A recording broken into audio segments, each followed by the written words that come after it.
¿Cómo está todo? ¿Qué te pareció la visita de Danilo Medina para allá, para Puerto Rico? Me parece una visita rauda, veloz e importante. Que debió haberse producido antes, ¿verdad que sí? Claro que sí. Y pienso que está en lo correcto el presidente de la República al momento de trazarse su política de diplomacia internacional.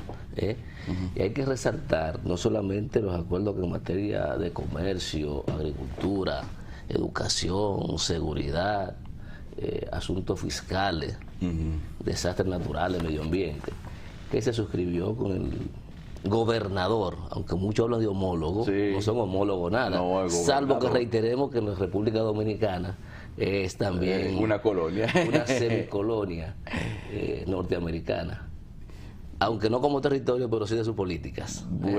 Sí, hay que tomar eso en cuenta. Mira, hay que tomarlo en cuenta. Entonces, la importancia de esto radica no solo en esos acuerdos, sino en la estrategia que debe seguir la República Dominicana de cara a sus relaciones internacionales. A mí me parece interesante lo que planteó el presidente Danilo Medina, que dice que nuestro gobierno no cree en la diplomacia de altas cumbres. Yo pensé que eran de altas cortes, pero es altas cumbres. Altas cumbres. Pero no crea que una cosa, sino que hay un golpe de carambola ahí. Claro, en la del trabajo duro, con los pies sobre la tierra y con el oído en el corazón del pueblo.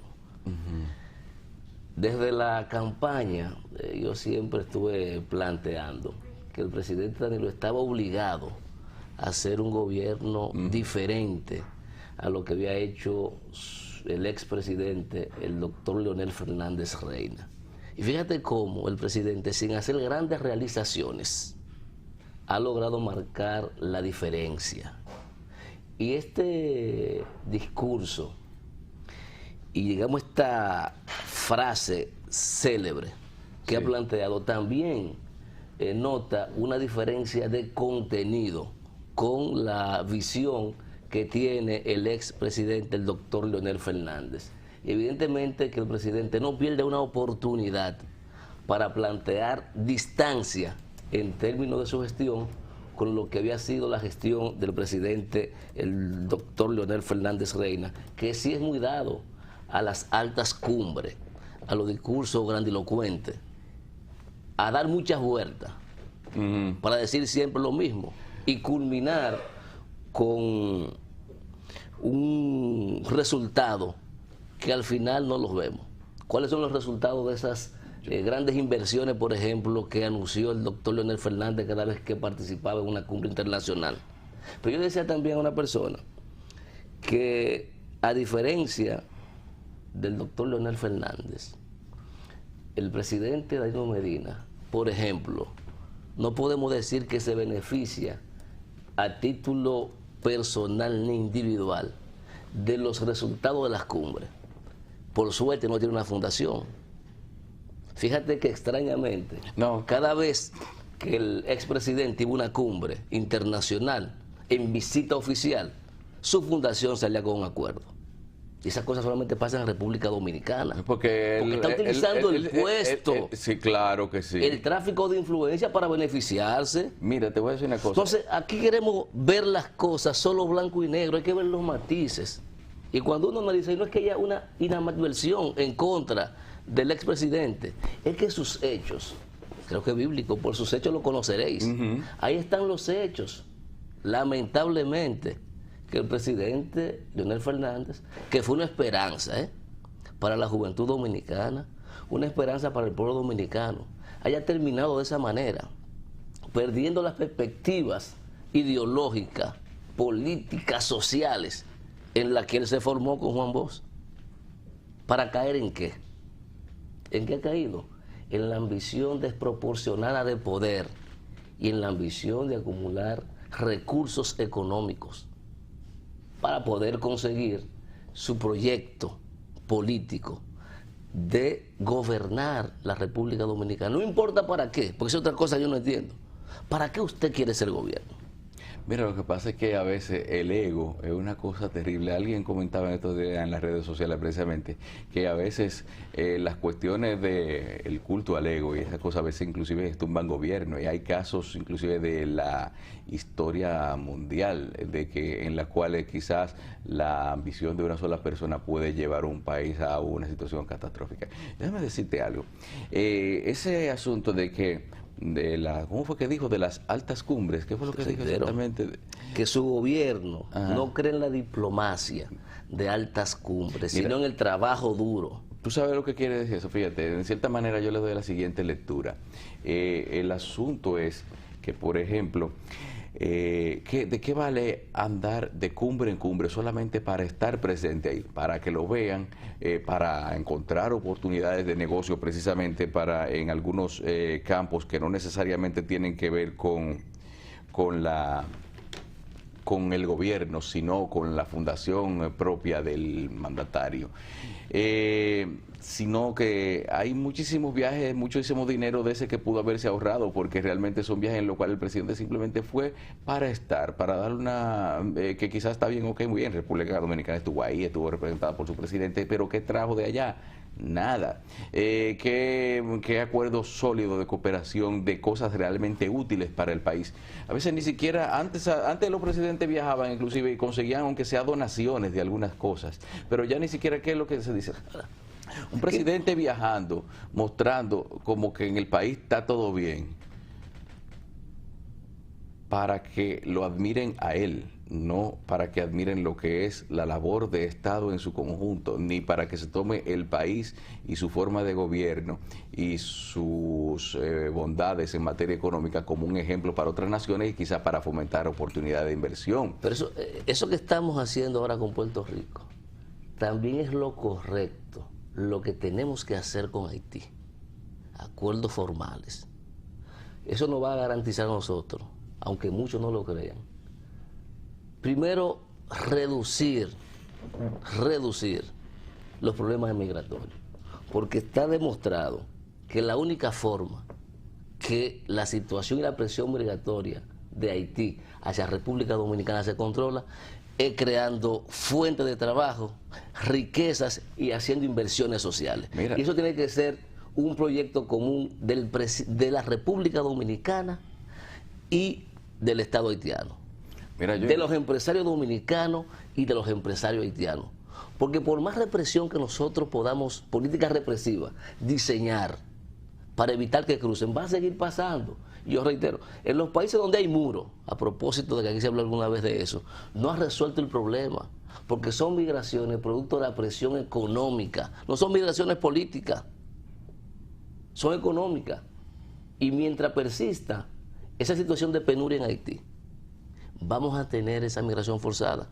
Pero igual aquí hay que definir políticas de desarrollo fronterizo de ambos lados. ¿Para dónde cogen la mayoría de los habitantes de la República Dominicana de los campos? Hacia la capital. Porque no hay nada que hacer en los campos tampoco.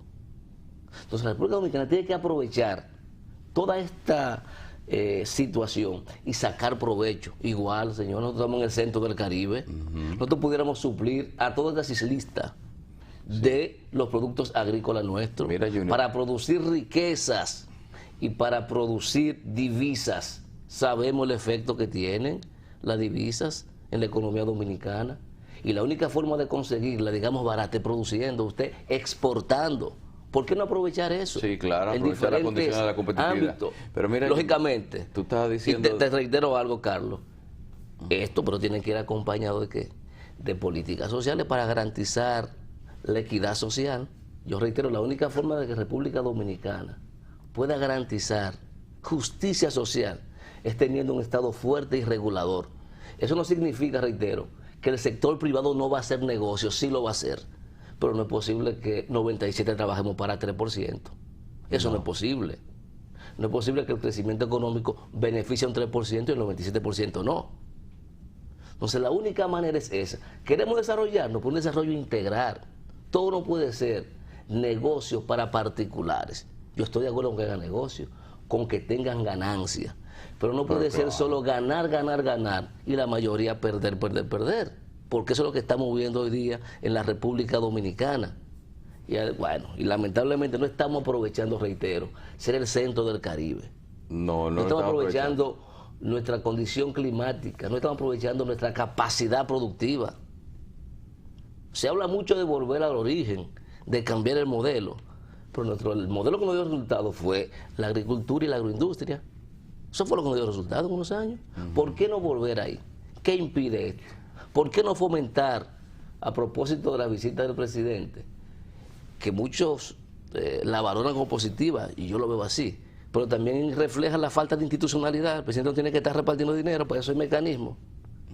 Para eso hay mecanismos que tienen que hacer las instituciones, pero todo se vale. Mira, tú sabes que tú hablas de la cultura, de lo que es crear un sistema de autosuficiencia productiva y alimentaria y de un sistema de exportación.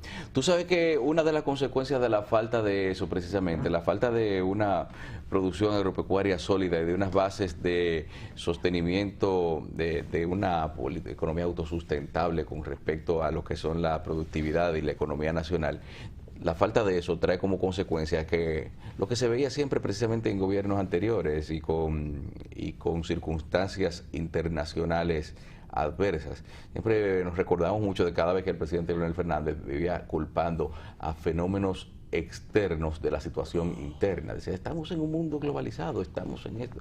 Y que lo que se sienta, lo que pasa en un país, nos pasa a nosotros, por eso, porque nuestra economía está globalizada. Entonces, la técnica de contrarrestar el que pasen esas cosas es lo que tú decías, el fomento de la producción nacional y de la competitividad. Pero tenemos que tomar en cuenta algo con respecto a una parte de lo que tú decías, de que esos acuerdos que se hicieron con Puerto Rico debieron haberse hecho con Haití. Las intenciones están, uno quiere hacer los acuerdos con Haití, pero díganme ustedes, a la porra se van a ir todos los acuerdos que hemos hecho con Haití, porque ya un país que ya la poquita estabilidad que tenían estos días mientras se estaban produciendo los encuentros binacionales, ya se perdió, ya el Parlamento disuelto, un presidente que no lo quieren ahí, el que está aspirando a sucederlo no quiere saber de los dominicanos. Es decir, es un asunto que por más cuestiones de voluntad que haya, yo digo que las autoridades dominicanas y los gobiernos de República Dominicana lo que tienen que tener mucha paciencia y esperanza de que la cosa en Haití en algún momento logre una estabilidad extendida en el tiempo, que permita hacer unos acuerdos que puedan dejar algún beneficio. Pero es que dime tú, todos esos encuentros binacionales que se hicieron, uno en la frontera, uno de aquel lado, que perdieron su tiempo Montalvo y el grupo, porque ya esas son cosas que, mira, ni siquiera se ha logrado que se restablezca oficialmente las exportaciones de pollo y huevo, ni siquiera. Sí, yo no estoy hablando de decisiones momentáneas, eso tiene que ser parte de una política estratégica de la República Dominicana, estratégica, e igual tener un homólogo que sea recíproco, porque si eso no aparece, no valdrá la pena hacer los esfuerzos. Pero mientras tanto hay que tratar de caminar en esa dirección, bajar las tensiones que siempre tenemos con el problema de la migración, las tensiones que generalmente tenemos con los gobernantes haitianos, y trazarnos metas a mediano y a largo plazo. Eso es lo que hay que hacer. No es que ahora el presidente Danilo Medina va a resolver ese problema, no, eso es mentira. Ni el músico presidente, tampoco. Que a propósito, ayer yo di la información de que él había anunciado que había llegado a un acuerdo para la celebración de las elecciones parlamentarias en Haití, pero resulta que no. Yo dije que la información la había dado él solo. Ese acuerdo supuestamente ya se cayó y el Parlamento haitiano fue disuelto, por lo que el presidente, en medio de esta situación y de esta crisis, con la gente en las calles, va a estar gobernando por decreto. No con una ley habilitante como pasaría en Venezuela, aquí es por la ausencia efectiva de un contrapeso de un parlamento, y que lamentablemente tienen tiempos. Desde el 2011 hay una crisis muy profunda entre el presidente haitiano y los parlamentarios de esa nación. ¿Y cuánto que le queda a Martelly en el poder? Habría que averiguar ese asunto, porque y además, ¿cuál sería el opositor para ocupar de nuevo el cargo? ¿Sería Aristide otra vez? No sé.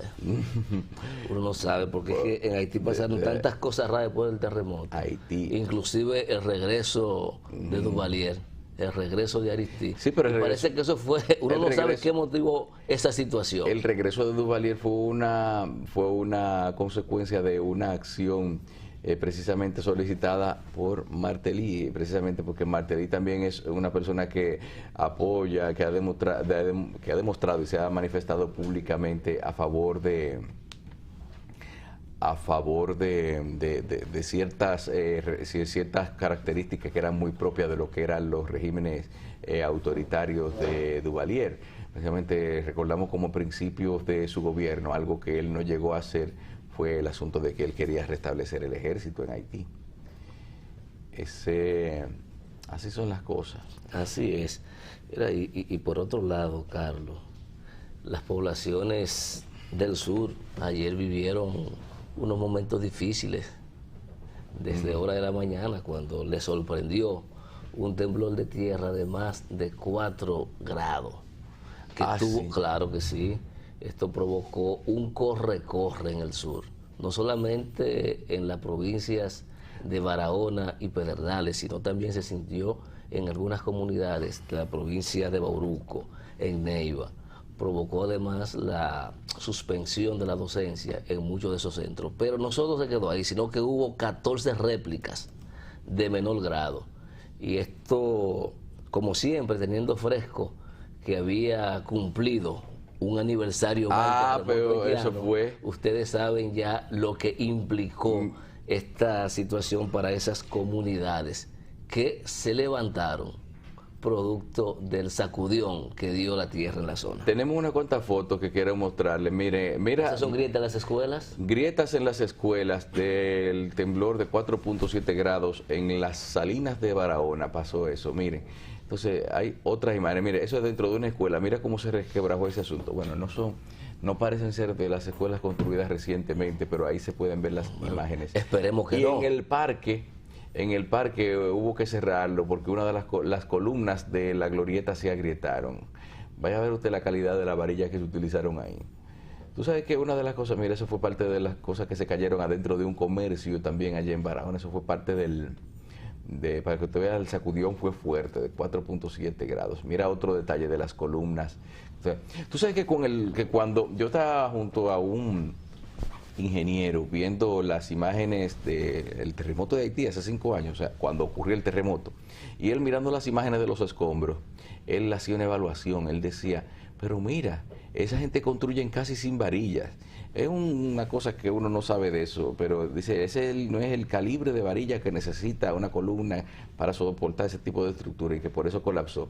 De hecho, tú te puedes dar cuenta de que en Haití muchas cosas, los edificios más viejos resistieron mejor el sismo que otros en el terremoto, que no nos explica de cómo edificios más viejos quedaron en pie que otros más nuevos en el momento de la destrucción que provocó ese sismo. Tú no sabes si eso es producto de que en esa zona fue más leve o si efectivamente la calidad de la construcción era superior. Sí. Porque en Haití pasa lo mismo que pasa aquí. Aquí no hay calidad, aquí no hay control de calidad para las construcciones. Tú no sabes si... Que Dios nos cuide, señor. Bueno, vamos a una pausa, señores. Son las 6:10 de la mañana. En instantes estaremos de regreso con más aquí en Revista 110. Buenos días, jóvenes. Buenos días, Carlos. Buenos días, Junior. ¿Qué hay de nuevo entonces?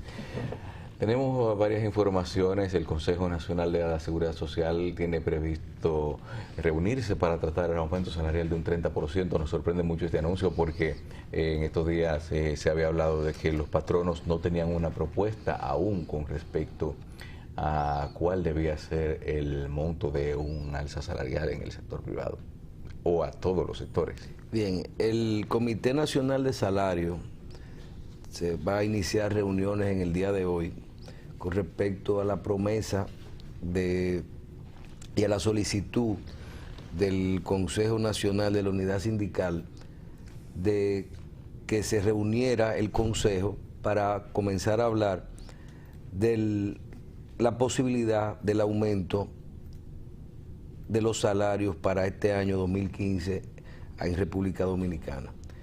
Entendemos que el último aumento se realizó en el año 2012 y en 2013 y se previó que en el 14 se iniciaran el diálogo para un nuevo aumento, lo cual por no poder reunir el Consejo, ya que los sectores decían que no había condiciones para esta reunión.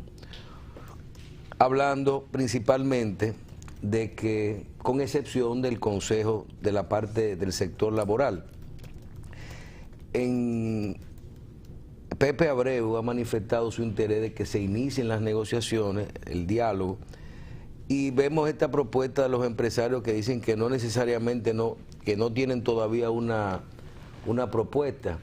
Esto es parte del mismo, de lo que trae la negociación, ya que ellos van a ir a una primera reunión, en otra vamos a llevar la propuesta, pero básicamente habían 2 o 3 temas que se estaban combinando, que era mezclar el aumento salarial con lo que buscan los empresarios en este momento, que es lo correcto en este caso, que es terminar de resolver y de reformar el código laboral, ya que el código existente es obsoleto, no se prevé, no está incluida la seguridad social, el momento en el que se hizo, habían una serie de sectores o de condiciones que no existían.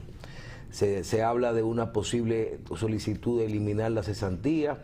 Los otros sectores dicen de que no se toque el tema de los derechos adquiridos. El mismo Pepe Abreu ha dicho que su solicitud de un 30% es su propuesta inicial, porque siempre terminamos en otro. Pero es buen momento de definir definitivamente el tema del código laboral, para que este aumento se realice ya en condiciones donde a lo mejor los patronos puedan, el Consejo Nacional Sindical pueda lograr hasta un 10, un 15% de aumento en todos los sectores, pero que tomen en cuenta la causa, la presión que significa hacia el sector patronal, las implicaciones de estos aumentos. El otro día nos decía Celso Marrancini que un empleado recibe, por ejemplo, 100% de su salario, pero que a la empresa le cuesta otro 50% adicional, con las cargas de tesorería, de seguridad social, de doble sueldo, y sobre todo de la famosa ahora doble tributación, la seguridad social y las liquidaciones, entonces la llama la cesantía. Veremos cómo termina esto. Como quiera, en este trimestre van a ser, yo digo, que los pactos y los diálogos y las modificaciones.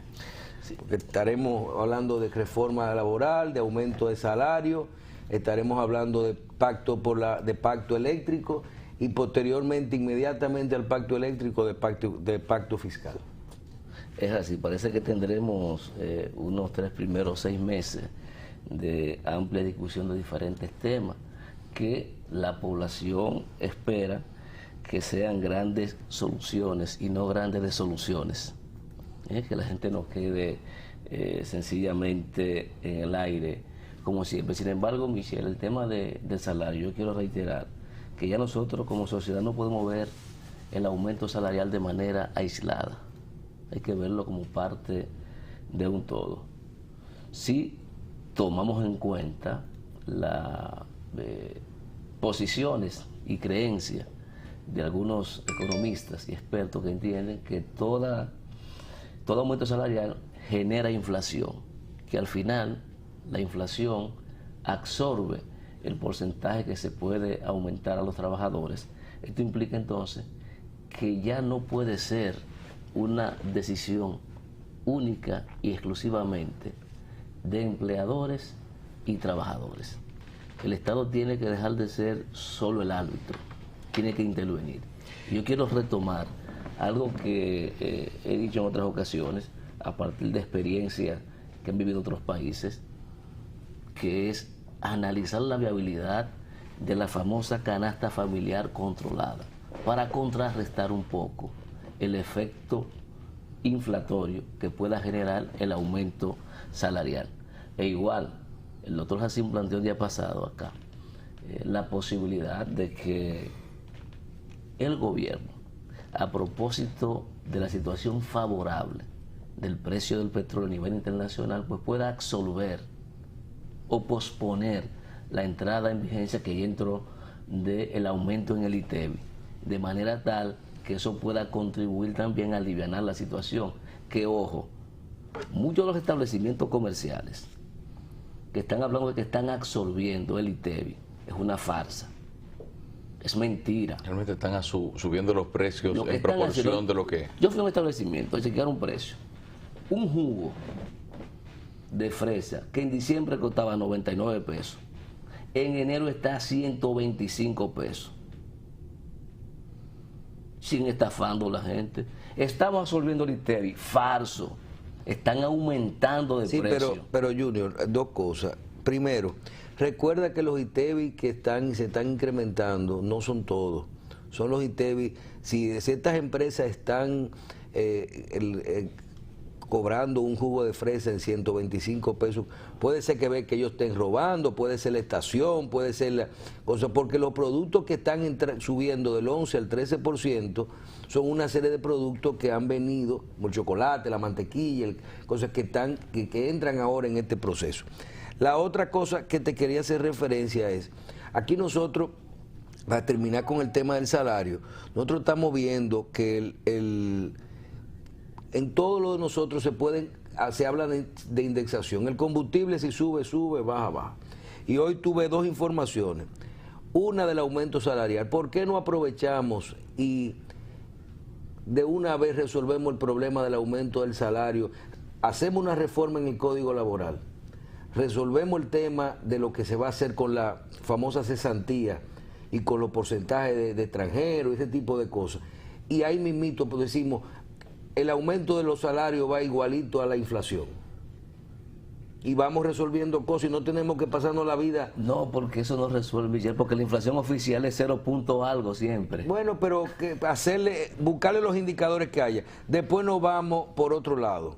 Que le busquen su estadística para que funcionen los aumentos normales. Pero oye, como aparece, que el gobierno le saca 996 millones de los bolsillos a los trabajadores. Como se presenta una noticia. ¿Qué es lo que tú estás viendo? Tú sabes que el salario exento es de 33,000 pesos mensuales. Una persona que gane por encima de 33,000 pesos paga impuestos sobre la renta. ¿Qué tenía que hacer el gobierno? En los últimos 2 años tenía que haber aplicado la inflación, los ajustes por inflación, para poder que este salario a lo mejor hoy fuera 35, 36 mil pesos. Esto significó el no aplicarlo, no, 1.000 millones de pesos en un solo día que tuve esa información. Y ahí mismo, hablando de las reducciones del precio del petróleo, todas las decisiones no se pueden tomar tan rápido. Nosotros hablábamos en la pausa que si el petróleo hoy está alrededor de $45, y no importa, se habla de que hay un petróleo en Venezuela que siempre es $3 más barato, que si es el de Texas, que si es el de Nueva York, lo que sea. Estamos por $45. Van a comenzar a hablar y a decir que el gobierno necesita ingresos y que tiene que endeudarse para sustituir los ingresos que estaban establecidos en los precios, tanto en el acuerdo de Petrocaribe como los ingresos que recibe directamente en la compra del combustible. Que esperen que todo esto ha ocurrido en 2 o 3 meses, a ver en cuánto realmente se estabiliza, cuál es la implicación que tiene esto realmente para los ingresos del Estado, y sobre todo que hemos visto que el gobierno tenía una partida de $1.000 millones en el presupuesto de subsidio de eléctrico, y que ya vimos que lo que van a hacer es no usarla, que en vez de coger este dinero y ponerlo en otro sitio, ya que no nos bajaron la tarifa eléctrica, ese dinero está ahí. Entonces, que lo usen para sustituir cualquier ingreso que se haya caído por el otro lado, por la venta del combustible, porque ahorita lo que van a decir es, esto que sobró en el subsidio eléctrico, no se lo bajamos a la factura, lo vamos a utilizar en tal cosa, lo vemos muy bien, pero tenemos que buscar un financiamiento o endeudarnos que se nos ha caído el precio del combustible, y ahí el gobierno tiene uno de los impuestos más importantes que tiene. Y ahí va a venir el problema. ¿Por qué? Porque no necesariamente esta es una situación estable. ¿Qué hay que ver? Vamos a ver cómo nos va el primer semestre del año. Vamos a ver qué ocurre con la negociación del pacto eléctrico. Vamos a ver qué pasa con el pacto fiscal para realmente organizar estos ingresos, los ingresos del país, ver como de una forma integral uno puede A lo mejor lo que vale la pena es ya sincerizar en el pacto eléctrico, en el pacto fiscal, todos nuestros ingresos. Y vamos a seguir siempre con esta relación del precio. Quítenle los impuestos a los combustibles, quítenle los impuestos, no contemplemos los impuestos de Petrocaribe, porque el pacto fiscal contempla organizar toda la partida de gastos de los presupuestos. Decir si va a ser el 4% de la educación, si va a ser... Porque lo que hay es una falta a las leyes en la aplicación de los presupuestos y comienza por ahí.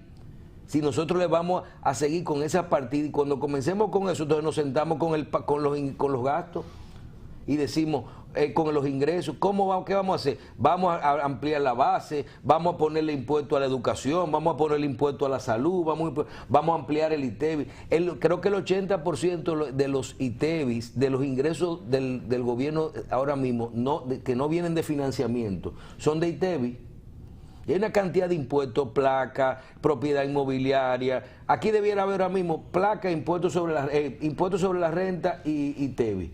Que amplíen las bases, que hagan lo que vayan a hacer. Y vamos a dejar de tener ingresos, impuestos en todas las cosas. Por lo menos uno estaría claro hoy que si el barril de petróleo bajó, hoy estaríamos comprando gasolina a 100 pesos. Bajó la electricidad, estaríamos teniendo una factura de eléctrica que uno la pueda pagar. Entonces ya vemos si ampliaron la base de los productos, vemos lo que va a ocurrir. Y a lo mejor haciendo lo que tú dices, que es controlando una canasta básica. Así que hay 20 productos que vamos a tener que cuidarlos para que la gente no deje de comer. Y se puso mucho de eso. Leonel Fernández fue uno de los que comenzó diciendo que hay que dejar que las cosas se fluctúen de acuerdo a las leyes del mercado, pero es que no siempre las cosas se rigen por las leyes del mercado, sino a veces por los intereses muy particulares de sectores empresariales, y por eso es que tenemos eso que dice Junior, de productos que deberían ser controlados por ser sensibles al consumo de la población, por ser de la canasta básica, que deberían haber sido bajo control.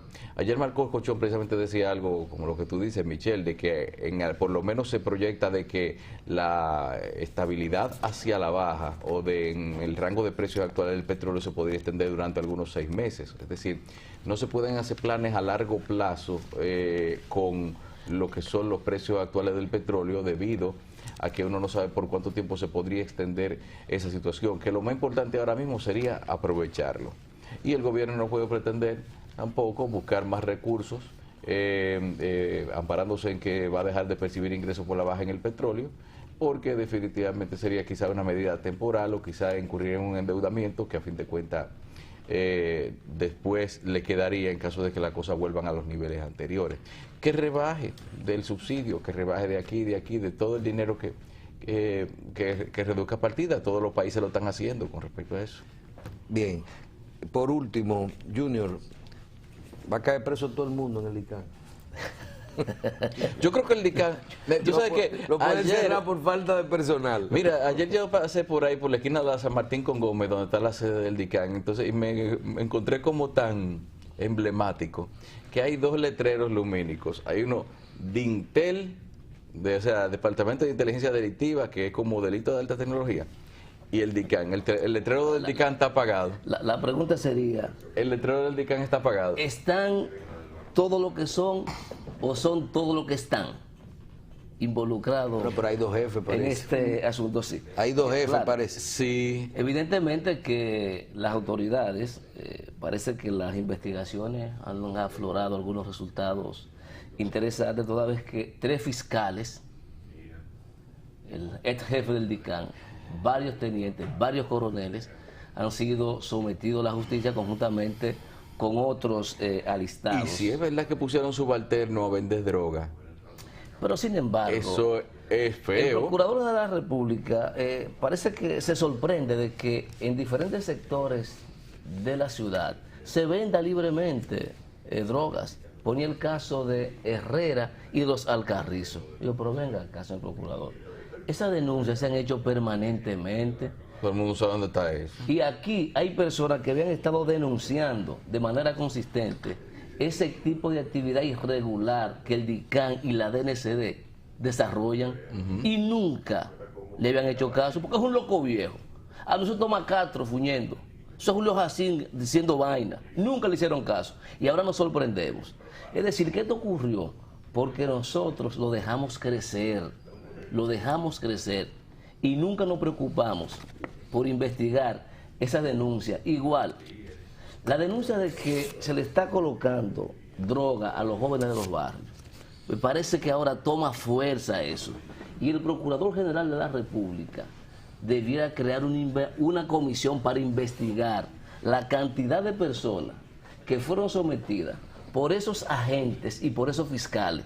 A lo mejor hay alguien preso injustamente y un solo que se pueda recuperar y que se demuestre que fue víctima de un trompo, Ajá, como dicen en los barrios, que armaron un trompo, que le armaron un trompo y fue condenado por eso, y que logre salir libre, es un éxito para la justicia dominicana y para la sociedad dominicana. Que eso pone en cuestionamiento. Eso cuestiona también todo lo que hicieron todo, esta gente. Sí, claro. Todo. Uno no sabe quién está preso cumpliendo condena de manera justa y quién está de manera injusta, porque evidentemente se convirtieron en una asociación de malhechores, de narcotraficantes, según las declaraciones del propio Procurador General de la República. Y en esa circunstancia, todo lo que hicieron ellos es cuestionable. Y hay que abrir una investigación para determinar la veracidad de lo que esa gente hicieron, a cuánta gente le hicieron daño.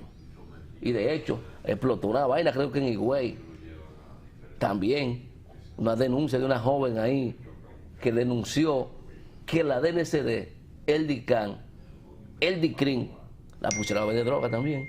O sea, hay muchas cosas que están saliendo. Pero yo te digo, esta denuncia viene desde los 90. Y yo digo, Michelle, por ejemplo, ¿por qué no se hace una investigación que recoja la gestión de Guerrero Peralta, por ejemplo? Sí. La gestión de Ventura Bayonet, la gestión de Humor Hidalgo, la gestión de Ramírez Ferreira, la gestión de Rosado Mateo. ¿Por qué no se abre una investigación para confirmar esa cantidad de denuncias que se hicieron durante muchas de esas gestiones?